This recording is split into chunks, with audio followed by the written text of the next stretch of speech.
Commercial cinema డెఫినేషన్ను మార్చేసిన director ఆయన. హీరోల body లాంగ్వేజ్ని, యాటిట్యూడ్ని మార్చి black busters ఇచ్చిన క్రేజీ మేకర్ ఆయనే పూరి జగన్నాథ్. రవితేజకు ఇండస్ట్రీ హిట్, మహేష్ బాబుతో పోకిరి లాంటి హిస్టారికల్ హిట్ కొట్టిన పూరి జగన్నాథ్ ఒకానొక సమయంలో చేతిలో రూపాయి లేక కట్టుకున్న ఇల్లు, ఆస్తులన్నీ అమ్ముకొని రోడ్డు మీదకు వచ్చే పరిస్థితి ఎందుకు వచ్చింది? తనను అంతలా ముంచేసింది ఎవరు? మళ్ళీ ఆయన ఎలా నిలబడ్డారు? Let's know the real story. Idiot, అమ్మ, నాన్న, ఓ తమిళమ్మాయి, శివమణి, పోకిరి సినిమాలతో పూరి జగన్నాథ్ టాలీవుడ్లోనే అత్యధిక రెమ్యునరేషన్ తీసుకునే టాప్ డైరెక్టర్గా ఎదిగారు. 100 కోట్లు సంపాదించారు. అయితే పూరి జగన్నాథ్కు ఒక అలవాటు ఉంది. ఆయన ఎవరినైనా నమ్మితే గుడ్డిగా నమ్ముతారు. డబ్బు విషయంలో పెద్దగా లెక్కలు చూసుకోరు.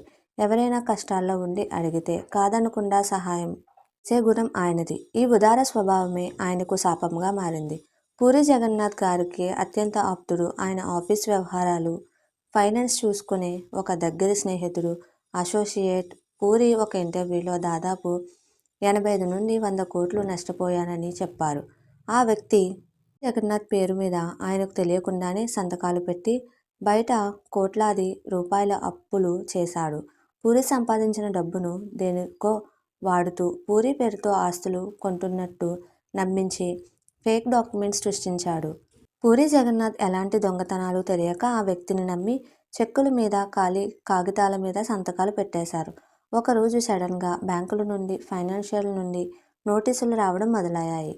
అప్పుడే వారికి పూర్తిగా తెలిసింది. తాను పూర్తిగా మోసపోయానని, తన అకౌంట్లో రూపాయి కూడా లేదని, పైగా కోట్లలో అప్పులు ఉన్నాయని మ్యూజిక్ డైరెక్టర్ రఘు కంచే ఒక ఇంటర్వ్యూలో చెప్తూ పూరి ఒకానొక దశలో నెలకు 50 లక్షలు కేవలం వడ్డీలే కట్టే పరిస్థితికి వచ్చారని వెల్లడించారు. తన పెంపుడు కుక్కలకు కూడా తిండి పెట్టలేనని దారుణమైన స్థితిని పూరి అనుభవించారు. అప్పులు తీర్చడానికి జూబ్లీహిల్స్లో ఉన్న సొంత ఇల్లు, విలువైన ఫ్లాట్లు, ఆస్తులన్నీ పూరి అమ్మేయాల్సి వచ్చింది.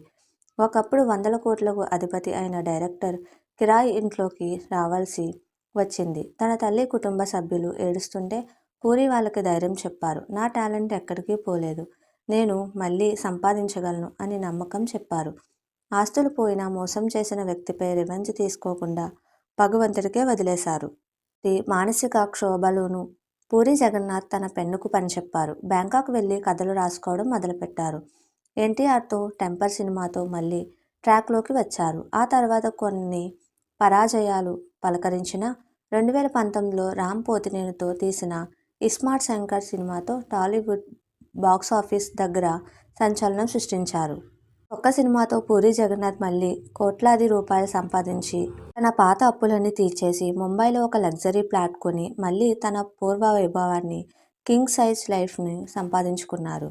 రీసెంట్గా లేగర్, డబల్, ఇస్మార్ట్ సినిమాలతో నష్టాలు వచ్చినా మళ్ళీ విజయ్ సేతుపతి లాంటి స్టార్స్తో ప్రాజెక్ట్స్ చేస్తూ ఎప్పుడూ వెనకడుగు చేయకుండా ముందడుగే వేస్తున్నారు. పూరి జగన్నాథ్ లైఫ్ నుండి మనం నేర్చుకోవాల్సింది అంటే జీవితంలో ఎంతటి కష్టం వచ్చినా, అంతా కోల్పోయినా మన మీద మనకు నమ్మకం మన దగ్గర ఉంటే చాలు, మళ్ళీ సున్నా నుండి సామ్రాజ్యాన్ని నిర్మించవచ్చు.